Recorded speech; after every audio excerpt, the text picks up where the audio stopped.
Hello everyone, Kirk here with just a bit of preamble for this episode. You're about to listen to our live show recorded on Friday, July 11th at the Alberta Rose Theatre in my hometown of Portland, Oregon. This is the main feed version, which means you'll get a regular episode of Triple Click, more or less just recorded on a stage in front of people and with a lot more energy. So you'll get our discussion topics, which were chosen by the audience, and you'll get our One More Things as usual. However, the show was a full 2 hours long and it had a lot more going on than a regular episode of Triple Click. And if you'd like to hear that full 2-hour show, all the songs we sang, the games we played, some sax solos, some bonus topics, some extra discussion of games we've been playing, well, you can listen to that if you go and become a Maximum Fun member, because that version is live right now in the Maximum Fun bonus feed. And if you're already a member, go listen to that version to get the full show.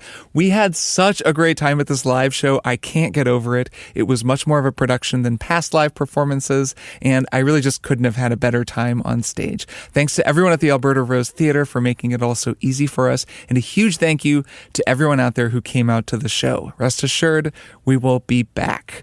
All right, I hope you enjoy this recording of our live show. Thanks, as always, for listening.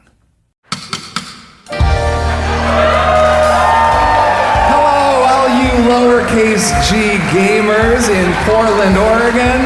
Welcome to Triple Click Live!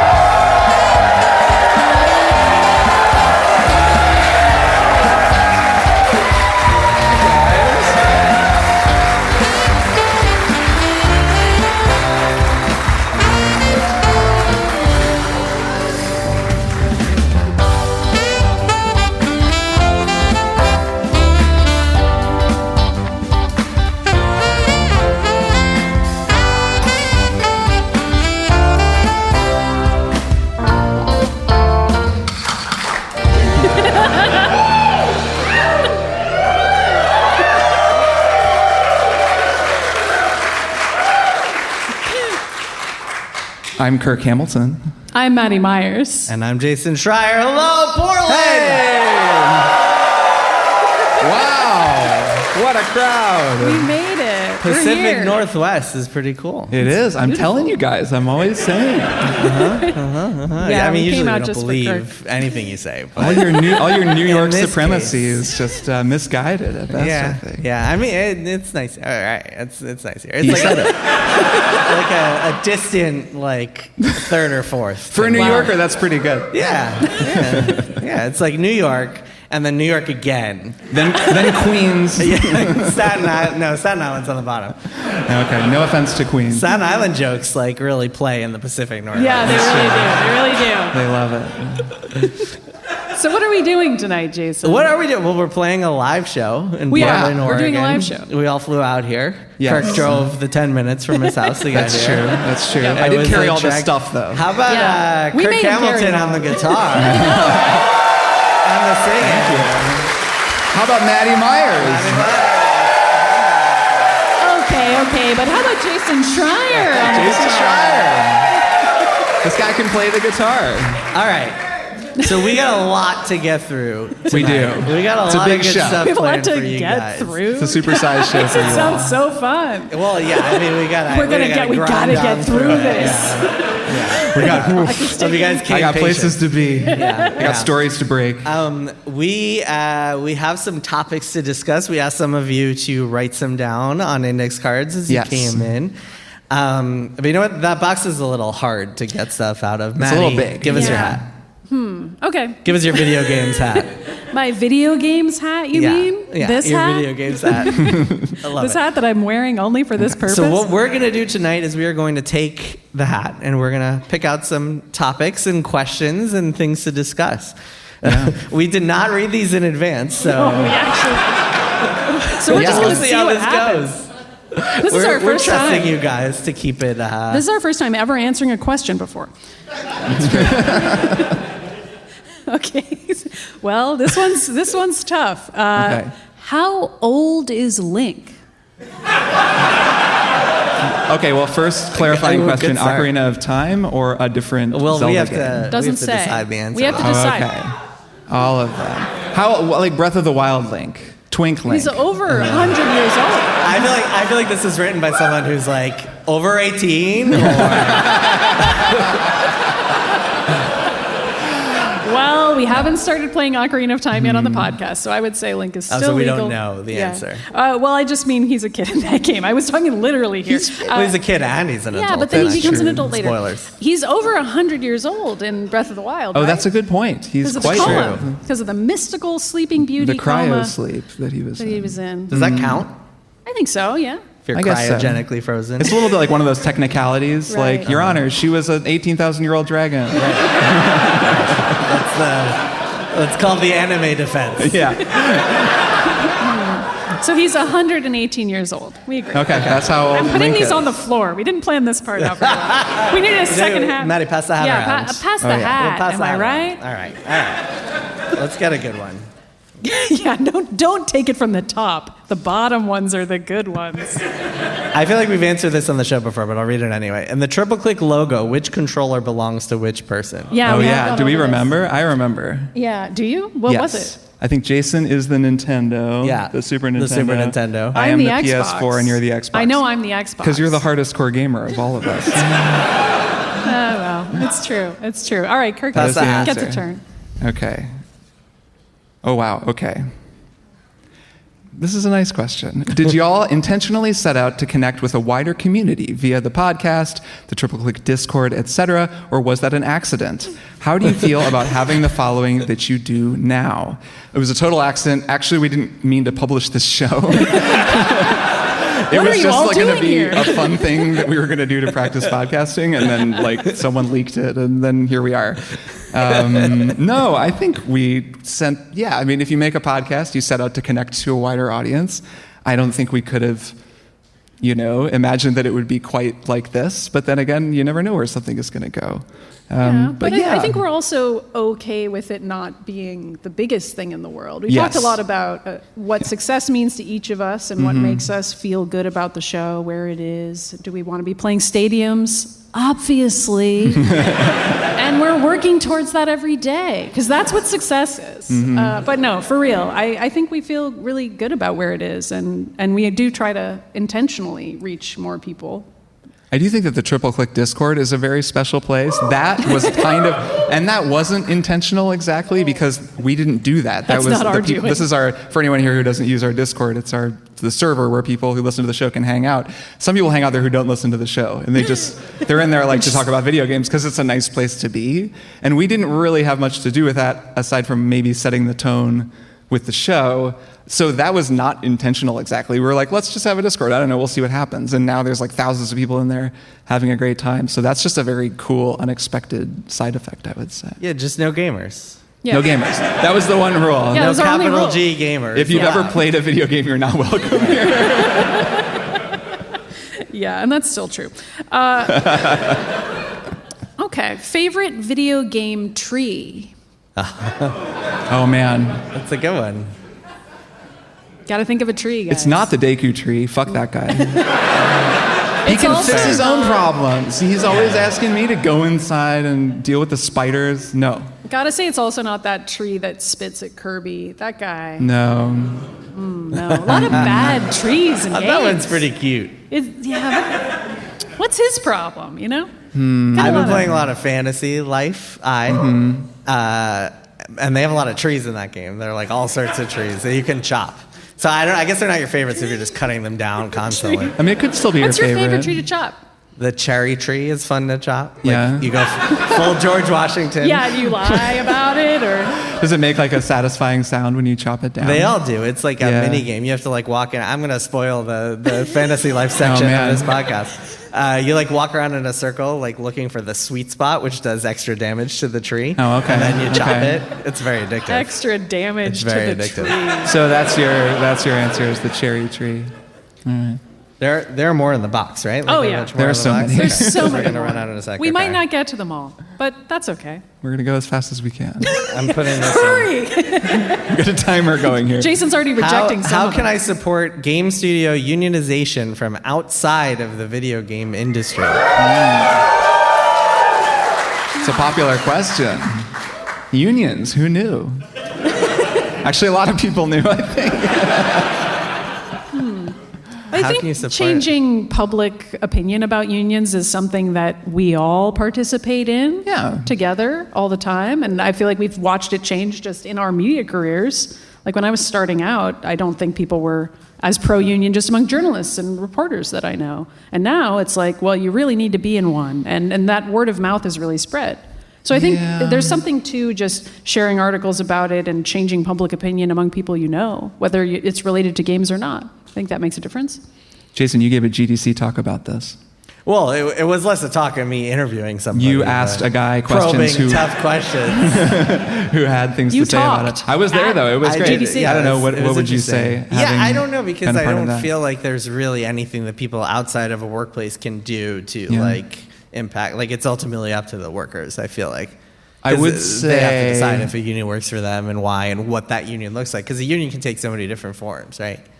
That's true. Like, so the current presidential administration has gutted the NLRB. And so I was wondering if there would be some hisses. Yeah, we not huge fans up on the stage. And they've gutted national labor protections in the NLRB. And I think that is something, I mean, it's pretty tangential, or you're pretty removed from it. If you're voting for people who are pro-labor, they're not going to gut the NLRB and other union, national union protections. So that's something, but a lot of it, is just sort of being cool and being pro-union. Cool. There's not a whole lot that a just layperson or someone who plays video games can do directly. Also true, join a different union. Oh, wow. Multiple people are asking about the controllers and the logo. The people want to know. Okay, well, that person got their answer already. They must feel so happy. Okay. Do video game companies coerce players to play and pay attention to games that are easiest to profit from? Sometimes. Do video game companies coerce? I'm imagining like a slave labor camp of gamers. Yeah, we're all being taken advantage EA of. Is just like, I mean, I think there's a certain kind of game we might imagine. Like I think if you think of a type of design, right, the like really sticky design that sucks you in. Yes, I think that is totally there. It's the same as designing a casino or gambling apps. They design it to be frictionless and really sticky and to pull you in, and then you give you this big reward every so often and keep you in the zone, so you're just kind of cruising. Like, absolutely, game companies do that. It's pretty scummy. It's like not the kind of video game. We also that designed I like this podcast so that people keep listening. Yeah, that's a separate question. That's how to answer the first question. That's how we built our audience is through gotcha mechanics, coercion, targeted frictionless design. Yeah. All right, next question. Oh. This is a variation on the show logo question. Okay. It's just pure logo all night. It is. This is logo 3. If you remade your show logo, but with foods, who would be holding what? I would be holding a burrito, because we always talk about how I like burritos. That's true. Like, Actually, Jason got a that's burrito with factual. me once in like 2019, and then he talks about me eating burritos. It was like 2014. Yeah. So I would be holding a burrito. I would be holding chicken wings. Oh, okay. Like they'd be on your fingers. There'd be some all like over. slime. All over. Okay. Yeah, I think I'd be holding a little container of popcorn, because it's sort of multifaceted. It's like, I'm having a good time, like in the memes, but also I legitimately really like popcorn.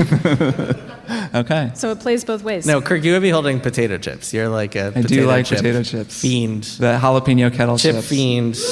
Oh, the We're greatest, gonna need to do the a greatest refill potato chip of all time. There's more. Oh, Kirk. This is for you, Kirk. Oh, okay. If Chrono Trigger is on the table as a payoff for this year's predictions, if I win, does that mean we might also get a Yosunori Mitsuda episode of Strong Songs? Oh, man. I think I wouldn't commit to an episode of Strong Songs right now, because I'm still planning out the next season. But I would love to talk about that music, because I do love Mitsuda's music. I think that's one of the best video game soundtracks of all time. That would be real good. And so there would be at least some kind of short feature on Triple Click or something about it. Because, one of the great soundtracks. One time you did like a Strong Songs on Triple Click called Hey Listen. Yes. And then you just stopped doing those. Yeah, because I was like, I have another show where I do this. It's a lot of work. Cannibalizing yourself. I was feeling very ambitious at that time, I think. Oh, this will be fine. I'll just do like 5 episodes of Strong Songs every month. Okay, what do we got? What's the deal with the Metroid Prime 2 and 3 remasters? Right? I only have a Switch, and I need to play them. We were just talking about this last night, right? We were. Yeah, we were sitting around. I'm wondering what's up with those. It seems like they're not going to do it, doesn't it? It does kind of seem that way. I'm looking at Jason like he has secret information. Well, your like uncle even works at I do Nintendo. this. Yeah. Like Jason, do you? I'll just call Doug Bowser. Yeah, call Doug. You know what's funny about saying Doug Bowser is that it sounds like you're making a joke. Like, I'll just call Doug Bowser, but that's actually the president of Nintendo. Yeah, it does seem like they're not going to do it though, and I feel for this person because they only have a Switch, which I assume is them referring to the fact that they can't, play them via Prime Hack or some other methodology, because there are good ways to play remastered versions of those games, but guess you have to play the originals. I mean, I feel like those games don't get a lot of love. They're not as beloved as the first Metroid Prime. I think we can all admit that. Even me, I'll admit it. But it's sad because 4 is going to come out. It's got a 4 right there in the title. Like, doesn't that kind of make everybody feel like you're supposed to play 2 and 3? Mm-hmm. But yeah, they're not going to do it. I've given up hope. Can I ask, is one of them has like a light and dark, there's like a shadow. Yes. You're in the sun and you're getting burned, like that one Destiny level. That's my only frame of reference. What's the other one? Is there a gimmick in the other one? Well, the third one is corruption, so it's about like a virus. Okay. Well, the gimmick also was the Wiimote you used to shoot. Yes, the motion controls are in the third one. Oh, motion remember controls. The Wii? I know people didn't like that one. I read that one, so I think you're up. Okay, great. Is this Maddy and Jason's first time in Portland? And have you guys done anything fun while you're in town? Well, we've been staying at Kirk's house, so nothing fun. No fun. We have a strict no fun policy. No, Kirk's house is actually lovely, and she has beautiful. A giant golden retriever, Appa, who is amazing. She is. We almost brought her to the show. It would have been really fun to bring up. When you say almost, okay, almost is maybe overstating. Yeah, no, you did not. Emily and I talked about possibly bringing Appa to a show. I don't think animals are allowed in here. Maybe not, and we didn't even ask the other But we almost didn't. You're getting death I'm seeing some shaking heads. manager. No, we didn't even ask, but I think she would have. I think it would have blown her mind so hard she never would have recovered to get this much, because all she wants in the world is attention. Yeah. And to get this much attention, it would be too much for her little brain. It has been fun. I know, I've been play here a with few it. times. Yeah. I think this is my 3rd or 4th time in Portland. Mm-hmm. Yeah, I've been here a couple times as well. But never before have I gotten to play Mario Kart World in Kirk's home. That's true. We got to do that last night. So pretty fun. We have a good time at my house. Pretty fun. That was Play Mario Kart. We did. We We went the to dog. Powell's this We morning. did go to Powell's, yeah. Of course. go to Jason Powell's. likes to go to Powell's and check to see where all his books have been sorted. I'm not kidding. And it is kind of important because sometimes they miscategorize them and That's they file right. them as video game guides. Yeah. Which No, is Powell's only is true in the good. loosest sense of the Pals Barnes word. and didn't do Noble. that. Pals didn't do that. Pals put the book in the business No, they section. nailed it. They're good. Yep. They had a. Yeah, I signed a bunch of copies. It was actually sophisticated business, is what it said. That's sophisticated, yeah. For They sophisticated have a whole business section books. just for that. It was and mostly only leather-bound Jason's tomes. book Yeah. is there. It's It all said alone. if you want to go and do a business, this is Yes, where you exactly. There you go. And then they've got Play Nice right there. Kirk, Hey. what eatery in Portland do you have to take the others to? Well, we didn't go here. My favorite pizza place is a Pizza Shoals. Does everyone? Kind of an easy answer. It's like saying you like Blue Star Donuts. I don't know. You're really did gonna. take us out I last come in night. from New York, and you really would take me to pizza. I mean, It is very good. A Pizza Shoals is great. Don't get all New York weird, save that stuff. But we went to L'Orange last night. Has anyone here eaten there? That place is good. This is not That a was sponsored quite good. post. L'Orange is very, very good. Yeah, that and was really they good. were just really Fancy nice. and And the food good. was delicious. Yeah. Am I up? So that was the eatery, I suppose. Oh, I see. Okay. just the silence. What are your favorite games that no one would call one of the greats? This is like a common forum thread topic. Right. Like a game we Like, what like, 7 but out of 10 do you nobody just would- love? I'm trying to think. It's tough because I have such good taste. I know, all my favorite games just always right. Are just objectively great. We have to think of a bad game that we like. Yeah. Or kind of a 7 out of 10 game that we like. I really like Far Cry 5. That's the one where you're in Montana. Oh, yeah. And there's like a cult leader named Joseph Seed. And he's the Messiah or whatever. And then it has a really dark and horrible ending. And it's a very nihilistic and kind of unfortunate game. It's very weird. But it's pretty fun, and I liked it. So there's one that I liked. Do you have one, Jason? I mean, all of my games are like terrible. All my favorite games. yeah, you guys have had to play some of my favorite we have. games. I would say that people call Final Fantasy VI one of the greats. I think they do say that about Suikoden 2 as well. But like other just like trashy JRPGs. Yeah. Okay. What about you, Maddy? Oh boy. I mean, I like all the Dragon Ages, even the ones that didn't review that well. Dragon's Age. The Dragon's Age. I think. I feel like it's sort of misremembered now. Like people think of Inquisition as like it was lauded upon release, but it really wasn't, and I liked it even at the time. Yeah, I gave it a good review. Yeah. Well, you're right, and yeah. Well, we have great taste. This is the whole problem. This with is this why question. it's so hard. But I know that at the time people were like, "What's up with the hinterlands and all that?" That's but true. I liked it. All right, it's my turn. This says Dunk Fest, and then it's got a little scrawl of a basketball. Nice. Just to kind of Smart. intro what the question's vibes are. Y'all appreciate the creative process and have compassion for creatives. What's a piece you find irredeemable, bankrupt? Oh, man. I mean, actually have an answer to this. Yeah, I do too. Duke Nukem 3D. That is a pretty irredeemable game, I would say. That's a good answer. So my answer, there is a game that it's called the C Word, but it's all spelled out in that game, and it's made by Edmund McMillan, and people probably know him because he made the Meat Boy games.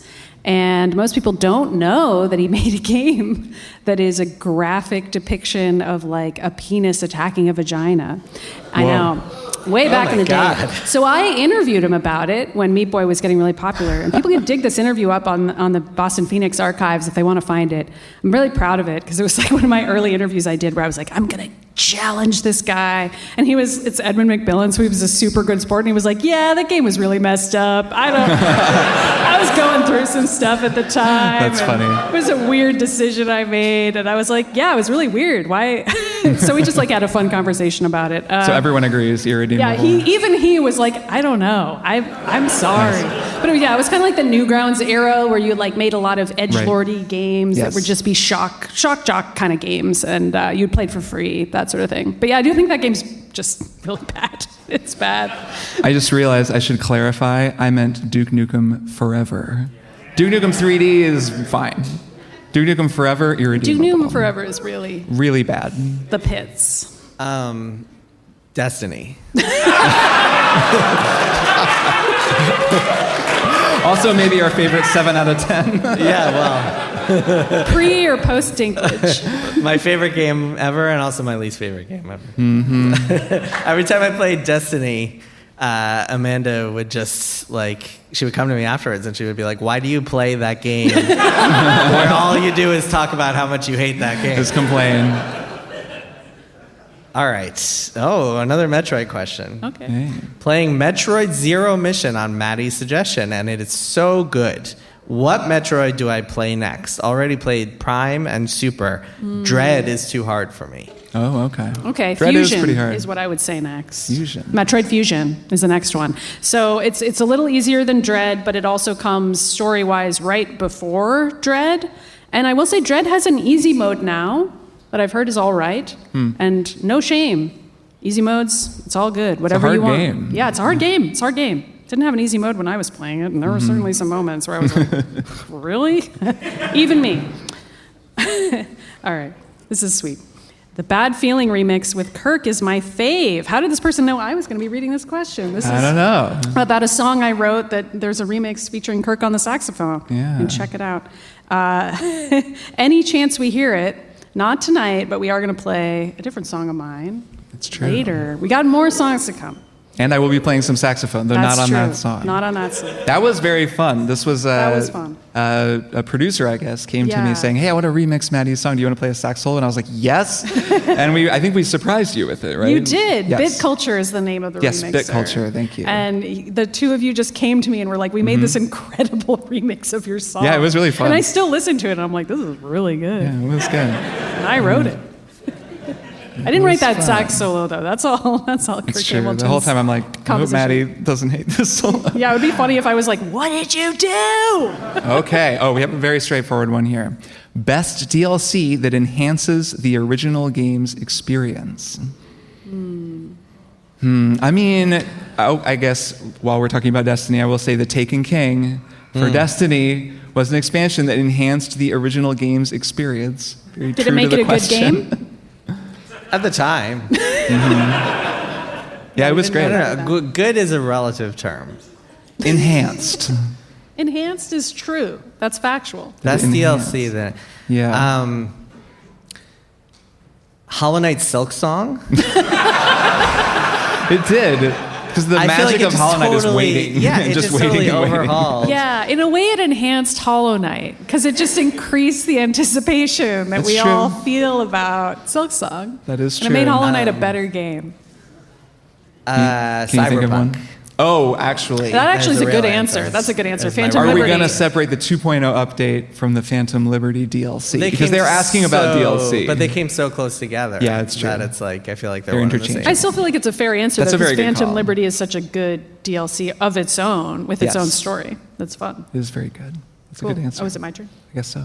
Wait, Or it's really? Jason's. It's Jason's turn. I think we got the This is a order off at problem, some is point. it?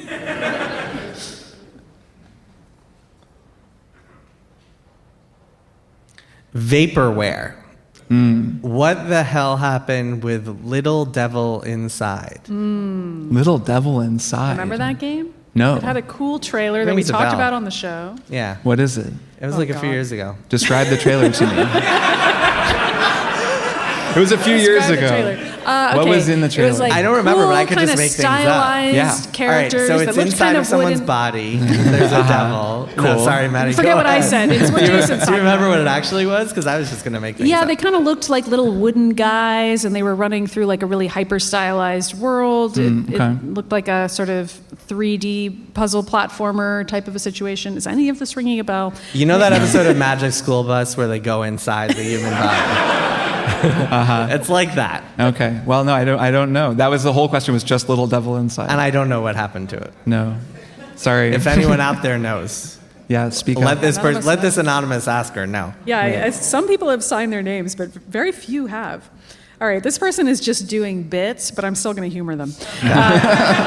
When Jonathan Blow streamed Blueprints and complained that it actively hates the player, quote, do you think Bennett Foddy felt a disturbance in the Force?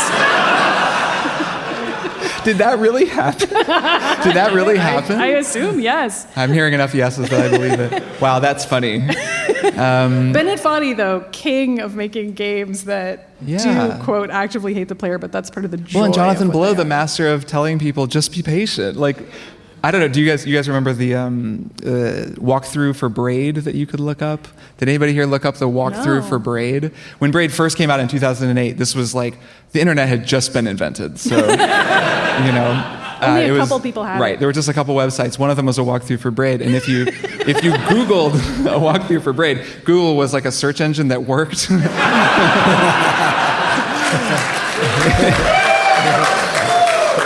You would type in Braid walkthrough and like a relevant website would come up and you would click on it and it was like braidwalkthrough.com and you would go to this page. Is this real? Yes. You would go to a page that was, I think, made by Jonathan Blow, and it was, you see the beautiful Braid art in the background, and it says, here's the Braid walkthrough.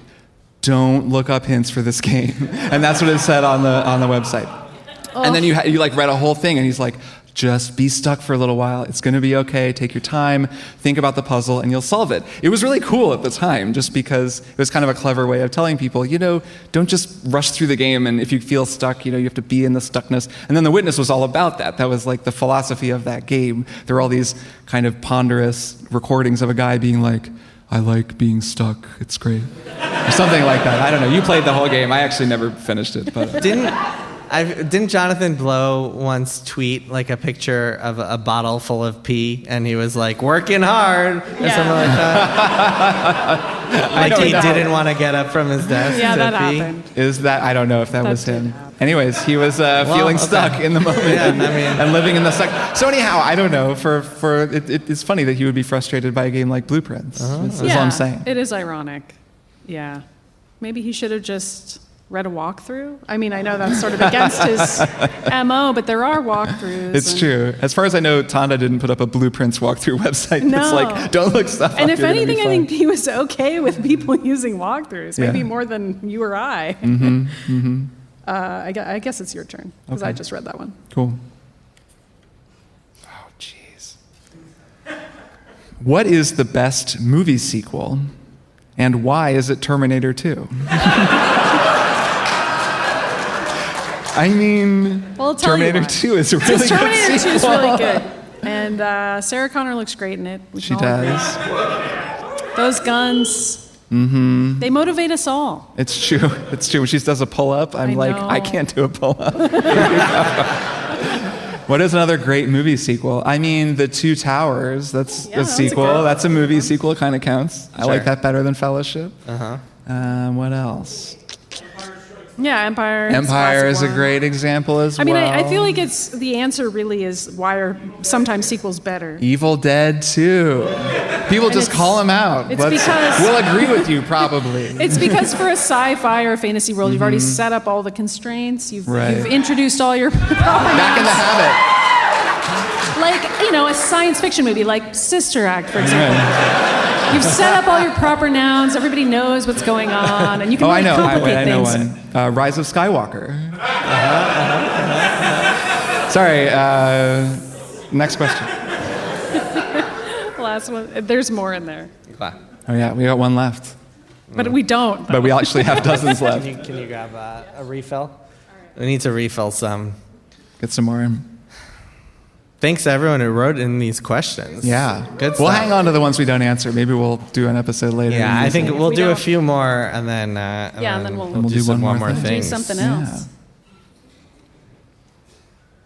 They'll all get answered someday. Will they though? You'll never know. Okay.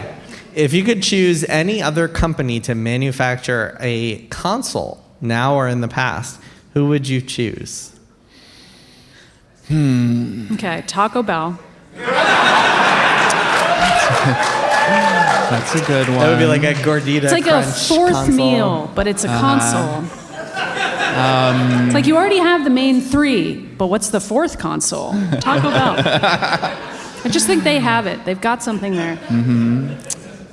Fender. They probably make a kind of a cool console. It'd sound great. Like Guitar Hero. I can work with Yeah. harmonics on All it. the places You'd have to Guitar tune it Hero. up before you play it. Ouya, they should make a console. Oh, they should. It should like stream over the internet. Yeah. That would be amazing. I was actually OpenAI kind of rooting should for make a you. console, and it just is broken. It just tells you the wrong things. It's just you like put in you're a game. You did a it great tells job. You put won. in- You're the best. or you put in Mario, and it's like, oh, you would like to play Sonic. I think Taco Bell is the winner. Yeah. Yeah, thanks.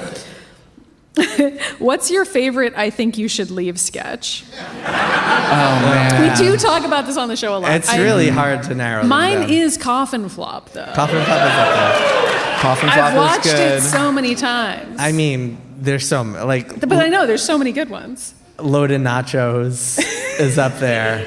I like where he's really into his phone and he updates his phone all the time. And whenever he feels weird, he gets on his phone. Yeah. That is one of my favorites. And sloppy Whenever I feel steaks. weird, I just get on it and I use it. Triples. is Little best. Buff is Boys. best. As Little Buff someone Boys is a said, good yeah. one. The zip line.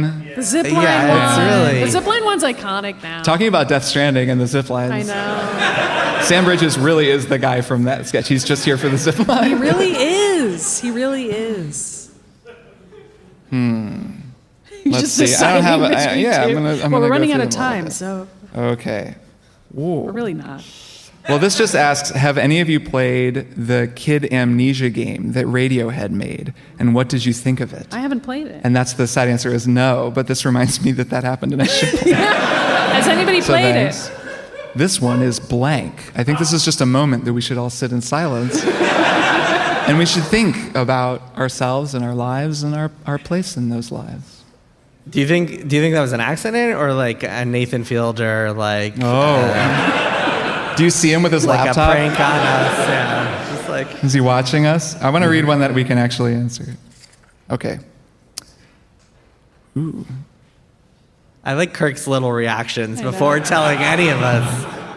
What are the economics for creators of games that are available on Xbox Game Pass or PlayStation subscriptions? That's a big question. What are economics? What are economics? Does anybody know? I guess the question is sort of how do you make money? Is that a sustainable model? And also maybe are you aware of what the split is when you make that deal, or the deal's different for everyone? Again, we're looking at Jason. I'm going to look at the crowd and hope someone doesn't answer. No, well, there's a split. I mean, if you're some developer and Xbox is like, hey, we want you on Game Pass, then they pay you and you put your thing on Game Pass. Is the split the same for everyone? But there's no split because there's a revenue in the game. Yeah. It's not like they're giving you a percentage of each subscription or something like that. Okay. The question is like you have to do some forecasts of like how much am I going to miss out on in terms of sales if I put it on there. And for some companies, it's been really lucrative. Remember, at least in the past, like Rocket League was on PlayStation Plus when it launched, and that's one of the reasons it got really big. So sometimes for multiplayer games, it can be really successful because it builds this massive player base and everyone's talking about it. But then other times it's like, oh, we just like gave up all of our potential sales. I was thinking about how a lot of games launch on PlayStation like Plus or on Xbox Game Pass, but they just added Cyberpunk to PlayStation Plus like last month. And that's another approach that I never really see people talk about, that your game has been out for a long time and it's already sold, like Cyberpunk sold a jillion copies. And now they're just like, well, what the hell? We'll put the base game on a subscription service. That seems like it may be a different approach, but I could see why someone would do that, maybe more than launching a new game on it. All right. When will we get a new 3D Mario for the Switch 2? Exact date, please. All right. Kirk, you first. Take a shot. October, if you're right, it's going to be crazy. October 21st, 2026. Maddy? I'm going to go later than that. I'm going to go November 3rd, 2027. The year of Mario, 2027. October 3rd, 2035. But weirdly, we're going to get a lot of 2D Mario before that. Right, just That's true. We do know the Odyssey team is making Donkey Kong Bonanza, Donkey Kong Bonanza 2, Donkey Kong Galaxy, and then maybe some Mario. That would actually kind of own, though. That would be very fun. Yeah. All right. When you're gaming, are your music ears on and you're thinking about the composition, or can you turn that off? Speaking for myself, I can't turn it off. No, me But I don't think neither. it's a bad thing. No, sometimes the music is distracting, or especially if it's really kind of bad or if it doesn't fit the scene. Well, of course. And then, yeah, a lot of times I think I'm just noticing it. Once I've heard it a million times, it does kind of fade into the background, I guess. I do find that when I'm really struggling with a very difficult boss, I have to not listen at all, and then I play a lot better. Yeah. Once I know the fight really well, I like take my headphones off and like turn the volume off, and then just go off the visuals. Yeah, I do. Kirk is like doing strong songs in his head, just like talking through each. Sometimes, yeah. A lot of times I'll have like an instrument nearby, so I can be like, oh, what? I don't do that. I do turn off the music sometimes for a hard boss, though, which is sometimes feels like the wrong thing to do because those audio cues can be paramount, but right. Weirdly, I guess turning it down helps. Yeah, too. turning it down, but sometimes quieter. also it's almost like how changing environments helps you focus more. Yeah. Just like playing with no sound and just watching, you notice more things. Turn the sound back on. Play with only sound. Yeah, play only sound. You're not sort of playing. You just kind of see if the boss kills you or not. I only play games while watching TV, so I don't listen to music. Okay, this is if you had to recommend a podcast that covers RTS games, real-time strategy games, or something like Factorio, what would it be? I actually don't have an answer for this. I don't listen, but isn't 3 Moves Ahead? Oh, I guess 3 Moves Ahead. Yeah, they definitely cover strategy games anyways. Yeah. I hope they're good because I don't know. Why would anyone listen to a video game podcast? That's a fair question. Did you put that question in here? We can answer. All right, let's do one more question. All right, it's all on you, Jason. We'll do some one more things. Okay. He just starts rejecting every single one. He's like, no. He's got to find a really good closer. Ooh, not good enough. Yeah. He looks disappointed. I'm going to find a good one. Oh, we kind of answered. Some of these are a little bit... Okay, here's a good one. In Pixar's Cars, what happens if you open their doors? Is it just organs in there?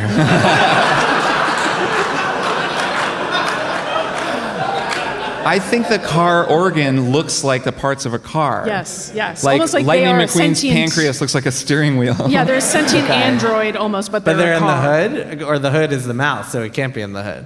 Well, I guess the hood... Well, right. They talk could kind be of through the under the grill. hood. Right, the grill is the mouth, yeah. The hood is like the nose, I guess, or the top of the head. Well, but I mean, our brains are behind our hood, as it were. Right. Behind our grill, as it were. And then in the trunks, that's where they keep the bodies of all the people in the world that they have killed because there are no people left. The drivers that they got sick of have been stuffed in the trunk. That's true. Yeah, that is true. Yep, that's true. Great question to end on. Yeah, good question to end on. Thanks for all your questions for the Video Games Hack.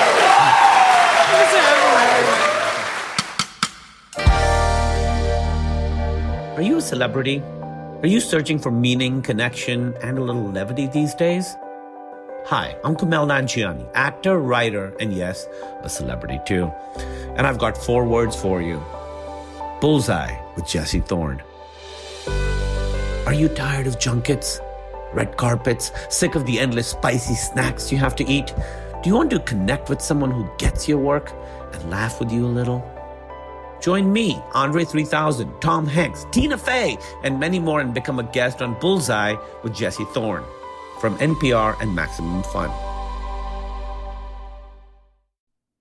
Walking About is the podcast about walking. It's a walkumentary series where I, Alan McLeod, and a fun, friendly guest go for a walkabout. You'll learn about interesting people and places and have the kind of conversations you can only have on foot. We've got guests like Lauren Lapkus. I figured something out about this map, like how to read it. Betsy Sidaro. I had no clue. That's awesome and nuts. John Gabris. This is like great first date for like broke 20-somethings, you know? And more. Check out Walking About with Alan McLeod on Maximum Fun. And yeah, we have so many left over. We'll hang on to them, and we'll answer. All them right, on the show. Kirk and Maddy, it is time for one more thing. It is. It is. Kirk, why don't you go first? All right. My one more thing is both a TV show and a book series, because I had to do 2 more things. Classic. It is actually a book series that I have talked about before that has been adapted into a TV show. It is called Murderbot.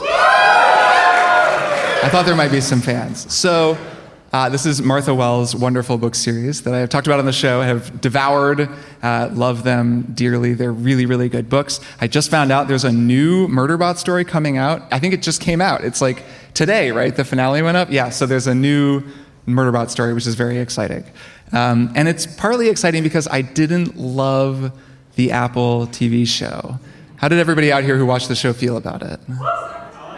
Yeah, people liked it. It wasn't bad. When I say I didn't love it, it wasn't that I was like, oh, this is terrible. I just think that they kind of made some missteps, even though they got some things right. So this show is an adaptation of a book series. Like I said, the book series is about a cyborg. It's technically a construct that is not a bot, which is sort of just a robot, and obviously not a human. It has organic parts. Right, and, like in Cars. Like a car, yes. It's about Lightning McQueen. Yeah. It's a We Cars get prequel. it. Yes. So Murderbot, as it calls itself, is a rogue sec unit, security unit that has hacked its governor module so that it can be totally free. And no one really knows that it's free because if they did, they would destroy it. It's like a piece of corporate technology. It's owned by a corporation. But then it goes on a job with these very nice people from an independent sort of planet system, or I guess star system, whatever, a group of independent people who are very nice, and it realizes that it kind of likes them. And then over the course of the books, it develops a relationship with them. And it's really sweet. It's like a very nice, very action-packed, very fun series of books with a really distinct protagonist, with a very distinct voice. And they're all narrated in the first person by Murderbot, by a sec unit, who sees the world in a very particular way and doesn't really understand humans and doesn't understand how things work. So as a result, you get this very narrow view of things, and you have to do a lot of decoding, and that's what's so fun in the book. You see these characters like Mensa and Pin Lee, who are, over the course of the books, you really get to know what they're like, because you're kind of guessing, because Murderbot doesn't pay a lot of attention to them, and you only get a few lines, so they develop really slowly. So on a TV show, it's just totally different, because you have an actor playing each character, and you're just going to see this actor, and they're going to be doing all these lines and acting, and you just get a way stronger sense of all the characters. And so as a result, for me at least, you have to be really careful with the characters when you're doing that. And I think they just didn't quite nail some of the characters. Pin Lee is like a little not how I picture her. Mensa is kind of like a nervous wreck in a way that I just like didn't seem to fit with the story, and I don't know why they changed that. Alexander Skarsgård plays Murderbot. He is very good. I think he does a very good job. And so it's good. The actors are all good. I don't mind the changed characters that much, but I'm so precious with the stories because you become so familiar with Murderbot's point of view that seeing the show, it's been very hard to separate them out. And the last critique I will make for this show is that they release it in half-hour episodes, and that's a huge problem, I think. Like every week, Emily also loves the Murderbot books, and we would watch an episode, and it would be like 23 minutes long. And it's just not enough time. And it's the first book, which is a very short book. You could read the book in about the time it would take to like watch 2 episodes or something of the show. And so it's drawing it out over so much time. And they're just, every time an episode would end, we'd be like, okay, so we just wait till next week for like the next extremely brief series of events. And I think that was a mistake on Apple's part. It should have been 45-minute episodes. Maybe just make it like 5 episodes in a season or something. That would have worked better. So I will definitely watch the next season. I haven't seen the finale, and I'm excited that they're making a show, and I think it's getting more people to read the books. But I wasn't wild about this show. It was a little bit disappointing for me. Bing! Kirk here, editing the episode. I bet you didn't think that I would bing into a live episode, but here I am, binging into my own one more thing to add a couple little things about the Murderbot show. For starters, after our live show, I watched the finale, and I actually thought it was really good. It changed a lot of stuff. It just invented a whole new little mini storyline compared to the book, but it was actually really a good storyline. I thought it was well done. It was more tonally consistent than a lot of the rest of the show, and I really liked the finale. So it made me feel more positively about the show overall, or at least about the finale. And I also just wanted to shout out David Dastmalchian, I think is how you pronounce his last name. He is a character actor who has been in everything. You've definitely seen him in things, in Ant-Man, if nothing else, but he's in a ton of different things. And he plays Garathan in the show, and I forgot to mention him on stage, but he is really a highlight. As much as some of the other character interpretations aren't quite right to me, they nailed Garathan, and they actually gave him a lot more to do. And I just think that Dastmalchian is a fantastic actor, and he really kills it. His scenes with Skarsgård are terrific. So anyways, just wanted to add that. Okay, back to the live show. Bing! So, good to know. That's my one more thing. So if you're me and you haven't read the book yet, yes, but you heard your glowing recommendation, would you still recommend that I would read the book and watch the show, or should I not? I think read the book. If you want to watch the show, fine. Get the version of Murderbot and the version of the characters in your head that the book will give you. So ruin the show for myself the exact same way that you did. Yes, okay. Exactly. Because the books are where it's at. Like Martha Wells is awesome, and like I say, start with the books for sure. Yeah, this is like a classic problem though. You read the book and then you're like, but I already know all the characters in my head, and I've cast them as specific actors. Well, and it'll be hard now. I would think it would be hard not to see Alexander Skarsgård as Murderbot, even if you haven't seen the show. Yeah. Just because you've seen seen the promotional art and you know what he looks like, which isn't the worst thing in the world. Like, Murderbot is very undefined in the books. It's an interesting thing. You never get a description really of what Murderbot looks like, other than like, I looked normal or I looked average, you know, which is kind of fun. Like, you can kind of imagine Murderbot however you want.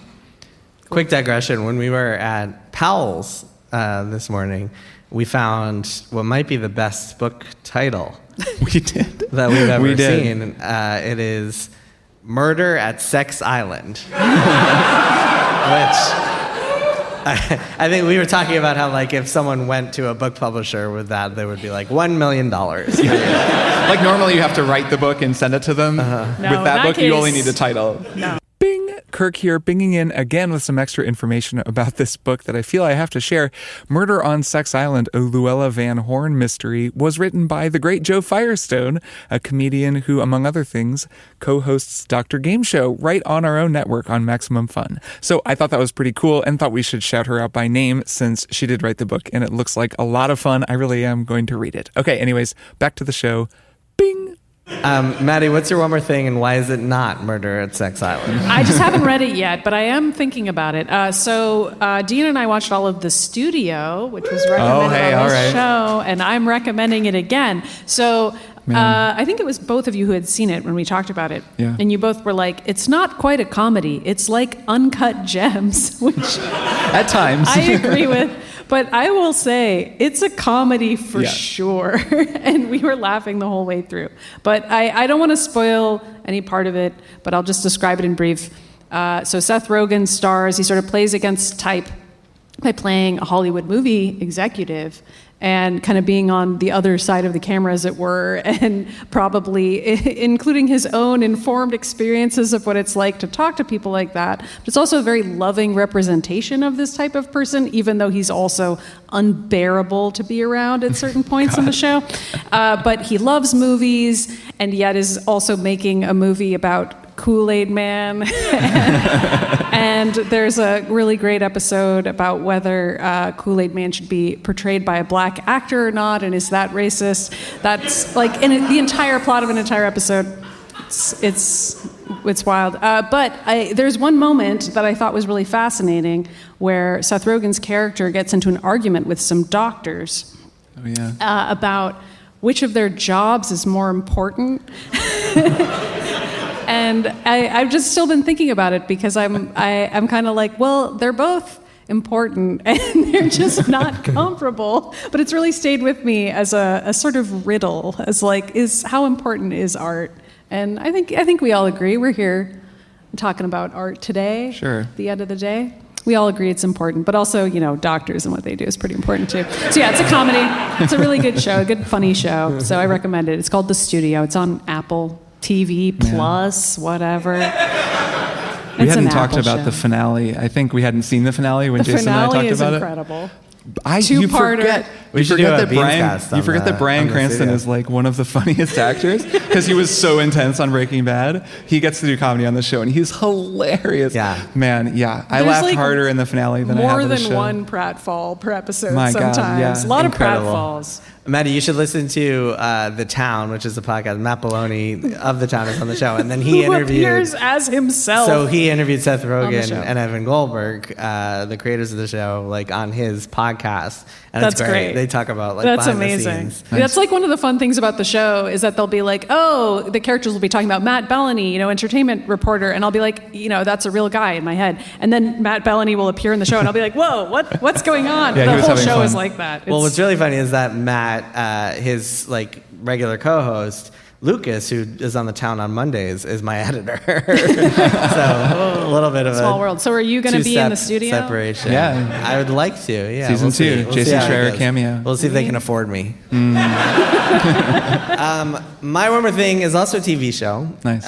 It is called The Four Seasons. Have you guys watched the show? No. I'm curious about it. It's fascinating. Okay, so this is a show. It's kind of like a reimagined version of a movie from the 80s with Alan Alda. And it's about these three couples. And it's got Tina Fey, it's got Will Forte, it's got Steve Carell. And a couple Stephen other actors. Carell. Stephen Carell, yeah. He's Stephen now. He's become a more serious actor. It's got Stefan Carell. And It's really wild. I thought it was going to be funnier than it was. It's very dramatic, and it's about all these couples on these 4 different seasonal vacations. They're all in their 50s, and they're all going through midlife crises and watching their relationships fall apart. And it's really interesting for a few reasons. One is that I kept turning to my wife and being like, oh my God, we can never be like these people. But 2 is, what I thought was really cool about it is that always in shows and on movies, we see a lot of people in their 20s and 30s, like living life in their 20s and 30s, like Seinfeld and How I Met Your Mother and Friends and like, I don't know, The League. And some of my favorite shows are all about people in their 20s and their 30s. But it's very rare to see people in their 50s, like straight up, like full on Gen Xers who like have kids who are now in college and are all just miserable all the time. Yeah, you never see shows about that. It's very interesting to watch. It's like a perspective of people very clearly, like Tina Fey's, like the position, the stage in life that she is in, and it's really interesting to see that era of one's life portrayed in a way that I haven't really seen it portrayed much on TV shows before. Very entertaining show, very good show. The 4 seasons, I recommend it. Nice. Yeah, you guys should check it out. Only 8 episodes, so easy to watch. I think of the characters on Seinfeld as being older than me and Friends. Yeah, because it was the 90s. Right. Yeah, Right. and So also when they were even when I wearing, watched like, the show, big pleated pants, and Right. like you watch that show now, Right. and you're like, they're 45. Right. Look at how they're dressed. yeah, obviously. Right, George Costanza, it's like he's 25. I know, and it's wild. you're like, wait a minute. Wait a minute. Well, I mean, if you guys ever watch, I was watching Curb on the flight here, actually, Curb Your Enthusiasm, and Larry David, they talk about him as like a guy in his 40s when he looks like he's 70. And his dad, like he has a dad on the show who's like in his 70s, and it's very strange the way that age is a funny thing, it turns out. It is. All right. So, Wow. for those of you out there listening at home on the audio feed, this is where we say goodbye. Maddy, give us a bye. Bye. For everybody here in this theater, we are not going away. We are taking a little break. We're going to go take an intermission, and then we'll be back. In the meantime, go grab a drink, go buy some merch, hang out, make yourselves comfortable, do whatever it is people do during intermissions. Look at your phone, whatever. Pull out your Switch, whatever. We're going to go take a little break, and then we'll be back. Yeah, we'll be right back.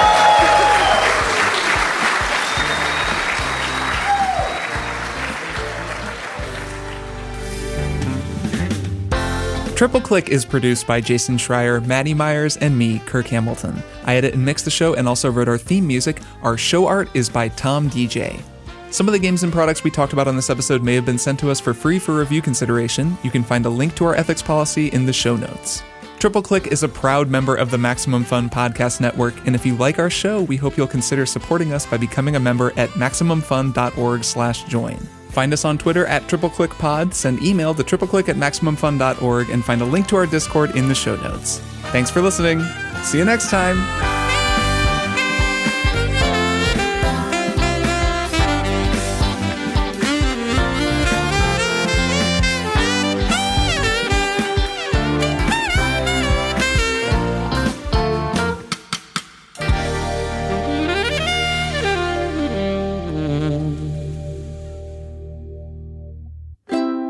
Maximum Fun, a worker-owned network of artist-owned shows. Supported directly by you.